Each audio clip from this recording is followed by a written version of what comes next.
सुप्रभात। मैं हूं जगेंद्र राणा। आज की हमारी आध्यात्मिक चर्चा का विषय है पशु से पुरुष और पुरुष से महापुरुष। पशु से पुरुष और पुरुष से महापुरुष। स्वामी विवेकानंद जी ने कहा था कि भारत के इन दीनहीन लोगों को, इन पद दलित जाति के लोगों को उनका अपना वास्तविक रूप समझा देना परमावश्यक है।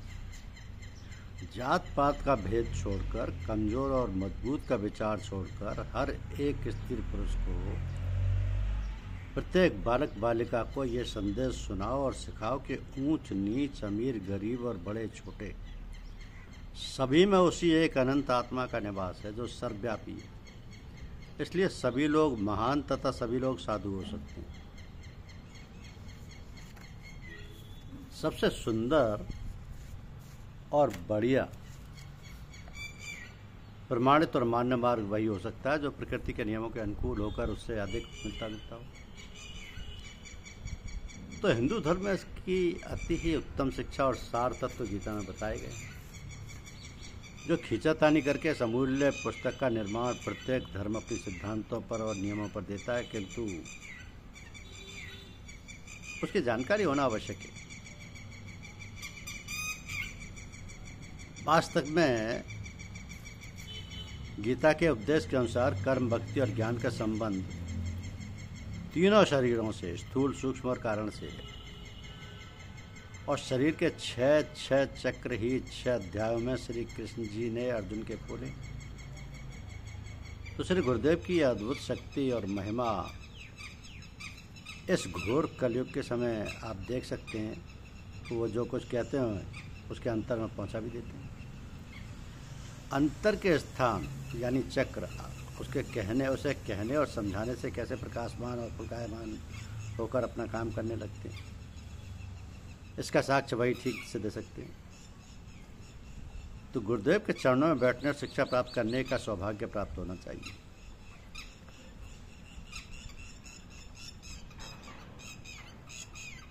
जहाँ भी लोग इस शिक्षा से सौभाग्यशाली हो रहे हैं, उन्हें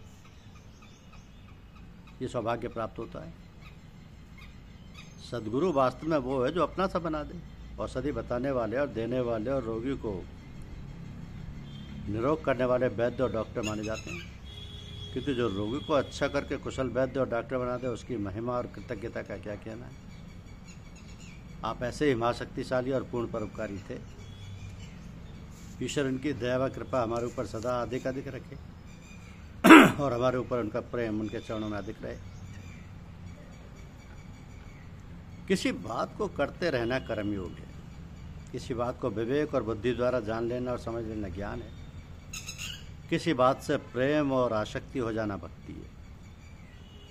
तीनों चीज़ों को समझिए कि किसी बात को करते रहना कर्मयोग है, किसी बात को विवेक और बुद्धि द्वारा जान लेना समझ लेना ज्ञान है, और किसी बात से प्रेम और आसक्ति हो जाना भक्ति है। किसी बात को समझ लेना, उससे प्रेम पैदा होकर उसके अनुसार कर्म करने लगना पूर्णता है। तो जहाँ पर इस प्रकार की शिक्षा देने का प्रबंध हो और जिसको बतलाने वाला पूर्ण और व्यावहारिक रूप से उतरा हुआ हो, वह पूर्ण पुरुष, महापुरुष या परम गुरु है। जिसकी शिक्षा में ऐसे महापुरुष पैदा हों, उनको संत सद्गुरु हम अपने शब्दों में कहते हैं। ऐसे आदर्श महात्मा संसार के देश देशांतर में लोगों को चेताने और सन्मार्ग दिखाने हेतु समय समय पर आया करती हैं। उन्हीं को लोग, यदि उन्होंने शैक्षिक तथा पारलौकिक दोनों युक्तियों द्वारा मनुष्यों का उद्धार किया, तो अवतार, पैगंबर, रसूल, खुदा का बेटा आदि नामों से पुकारते हैं। और यदि आत्मिक शिक्षा प्रदान की है तो महापुरुष, ऋषि, मुनि, औलिया, देवता आदि नामों से पुकारे जाते हैं। ये पद और नाम उनके भक्ति और अपनी श्रद्धा के अनुसार देते हैं और जनता उसी प्रकार उनको मानती और पूजती है। श्री कृष्ण जी इस कोटि के महान आत्माओं में से हैं। उनको आप अवतार कहिए, पूर्ण पुरुष कहिए, महायोगेश्वर कहिए, जो चाहें कह लीजिए। साधारणतः मनुष्यों ने धर्म को नियमों की प्रणाली या पद्धति समझ रखा है, जिसमें बुद्धि का कोई योग नहीं है। ये बड़ी भूल है। यहाँ तक तो हम मानने को तैयार हैं कि मनुष्य में विश्वास की सीमा केवल इतनी ही नहीं है कि जो कुछ कहा जाए उसे बिना सोचे समझे मान लिया जाए। यदि बुद्धि उसके विपरीत कुछ कहे तो बिना सोचे समझे उसको ना माना जाए। ये विश्वास भयानक और अनिष्टकारी है, या कि हमारी समझ से उसको विश्वास समझना ही भूले। तो विश्वास हृदय की संदेह रहित उस दशा का नाम है जिसको वह प्रत्येक प्रकार से सही समझता है। संभव है कि इसकी स्थितियों और पद्धतियों पर विश्वास की दृष्टि से किसी प्रकार के सामने ना हो, किंतु सोच और विचार, सोच और ज्ञान फिर भी इसको एक सीमा तक दृढ़ता या निश्चय की दिशा में स्थित कर देती। अतः हम विश्वास उसको कहेंगे जिसकी जड़ मनुष्य के विवेक यानी दो वस्तुओं में अंतर समझने की शक्ति, अंतर समझने की बुद्धि, शक्ति और ज्ञान और समझ पर हो, और के प्रत्येक दशा और पद्धति पर सूक्ष्म प्रकाश डाल सके। इसके संबंध में कम से कम सोचने की शक्ति जो समझ और बूझ आदि का दूसरा रूप है, कुछ ना कुछ सोच विचार सके। मनुष्य का स्वभाव भिन्न है। इस भिन्नता के साथ उसकी बुद्धि व विवेक आदि का विकास होना या पूर्णता की श्रेणी होती है। और फिर जहाँ जिसमें उपस्थित है स्थित है उन पर किसी विशेष नियम के मान्य और यथार्थ रूप से स्वीकार करने के लिए डाह करना, धार्मिक अत्याचार और निर्दयता होगी। इस अत्याचार और निर्दयता के कारण ये संभव है कि इसकी बुद्धि, शक्ति और विवेक बुद्धि होने को हानि पहुँचे। तो वह क्रमशः मनुष्यता की श्रेणी से गिरकर पशु श्रेणी में उतर आए। धर्म का कभी यह उद्देश्य नहीं है, किंतु उसका उद्देश्य सदा से यह है कि मनुष्य के अनुभव चाहे वो हृदय से संबंधित हों या मस्तिष्क से, दिन प्रतिदिन व्यापक होते जाएं और जिन नियमों को उसने अपने जीवन का पथ प्रदर्शक बना रखा है उसको वह शनै शनै पूर्ण विश्वास और साक्षात्कार की स्थिति तक पहुंचाता हो। तो वास्तविकता और सत्यता आदि को भी अपनाता चले और उसके जीवन में सादगी आ जाए, उसको अधिक बोलने की आवश्यकता ना रहे। बच्चे की भांति के विश्वास पर टीका टिप्पणी आदि नहीं की जा सकती और ना करना चाहिए। प्रत्येक मनुष्य बच्चा नहीं है और ना सब परिपक्वता की स्थिति में। तो जिनकी बुद्धि के अवयव बढ़कर दृढ़ता की स्थिति में है उनको भी अवसर मिलना चाहिए।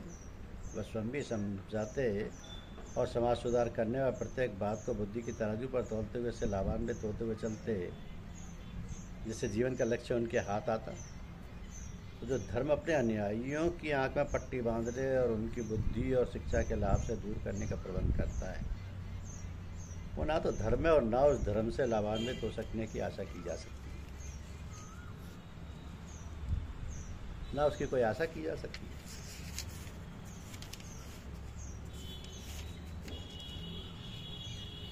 तो लाभ अवश्य प्राप्त करना चाहिए, किंतु बुद्धि की जानकारी और हृदय की आकर्षण शक्ति से भी पूरी सहायता लेनी चाहिए।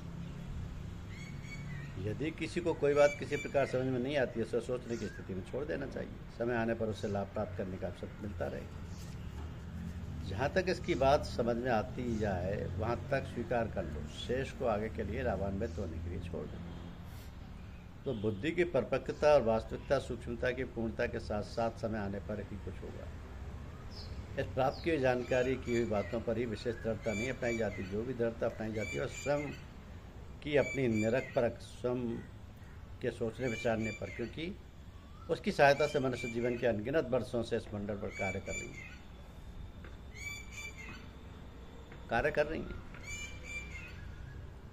तो धर्म यदि संसार में सबसे मूल्यवान वस्तु है तो उसके भाव, विचार और आकर्षण भी उच्च कोटि के होंगे।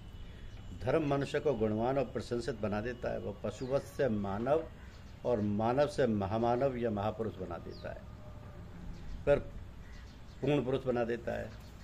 धर्म उन्नति की सीढ़ियां दिखाते हुए मनुष्य को उन पर चढ़ने और सच्ची तथा वास्तविक छत तक पहुंचाने का निमंत्रण देता है। यदि धर्म का ये उद्देश्य है कि मनुष्य अपने लिए कुछ न सोचे, यूँ निष्प्रयोजन कुछ निरर्थक धार्मिक नियम और प्रणाली में लगातार पड़ा रहे, तो यह मात्र पशुता हो। किंतु धर्म ऐसी वस्तु नहीं है। संसार में बहुत कम मनुष्य ऐसे निकलेंगे जो धर्म की जानकारी रखते हैं। उनको समझाना चाहिए कि धर्म कोई बहुत अच्छी वस्तु है, इसी में कुशल मंगल और सौभाग्य और कल्याण है जो ईश्वर की ओर से प्रदान होता है। इसी से मुक्ति है, इसी के द्वारा ही मनुष्य बनता है। धन्यवाद।